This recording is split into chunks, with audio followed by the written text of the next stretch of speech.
Trichy pass நியூஸிற்காக Srinidhi.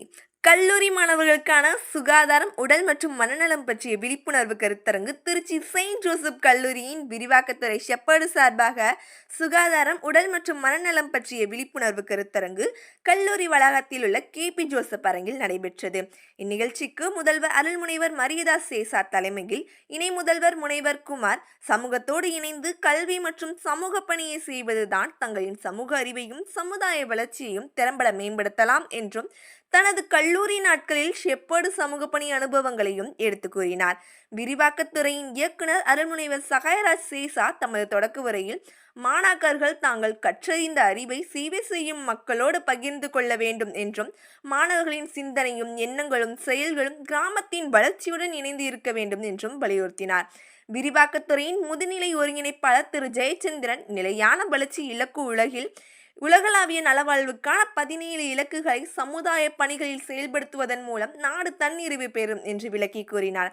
சுகாதாரம் பற்றி விழிப்புணர்வு குறித்து தமிழ்நாடு வானியல் மற்றும் அறிவியல் இயக்க மாநில செயலர் திருமதி சாந்தி, உடலாலும் உள்ளத்தாலும் சமுதாய அளவிலும் நோயில்லாமல் இருப்பதுதான் ஆரோக்கியம் என்றும், சுகாதாரமான கல்வி மற்றும் முழு அறிவினையும், பாதுகாப்பான குடிநீரையும், மாசற்ற சுற்றுச்சூழலையும், சத்தான உணவு முறைகளையும் கடைபிடித்து சமூகத்திற்கு விழிப்புணர்வு அளிப்பதன் மூலம் ஆரோக்கியமான சமூகம் அமைய வழிவகுக்கும் என்றும் சிறப்புரையாற்றி மாணாக்கர்களின் கேள்விகளுக்கும் அவர் பதிலளித்தார். கல்லூரியின் இணையதள நிர்வாகி திரு ரொசோரியோ, இளநிலை ஒருங்கிணைப்பாளர்கள் திரு ஜெயசீலன் மற்றும் திரு சுதாகர் அறிக்கை தயார் செய்யும் வழிமுறைகளையும் அதனை இணையதள வழியில் சமர்ப்பிக்கும் முறைகளையும் எடுத்து கூறினார்கள். முதுநிலை ஒருங்கிணைப்பாளர் திரு லெனின் வந்தவர்களை வரவேற்றார். முடிவில் இளநிலை ஒருங்கிணைப்பாளர் திருமதி யசோதை நன்றி கூறினார். திரு ஜோசப் கிறிஸ்துராஜா நிகழ்ச்சியை தொகுத்து வழங்கினார்.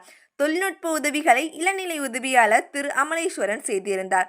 சுகாதாரம் மற்றும் உடல் நலம் பற்றிய விளக்கப்பட கண்காட்சி நடைபெற்றது. பணிமுறை 1 மற்றும் 2 சுகாதார குழுவின் மாணாக்கர்கள் 300க்கும் மேற்பட்டோர் இந்நிகழ்ச்சியில் கலந்து கொண்டார்கள். இந்நிகழ்ச்சியை நடத்தியதற்கு என் கல்லூரியின் சார்பான நன்றிகள்.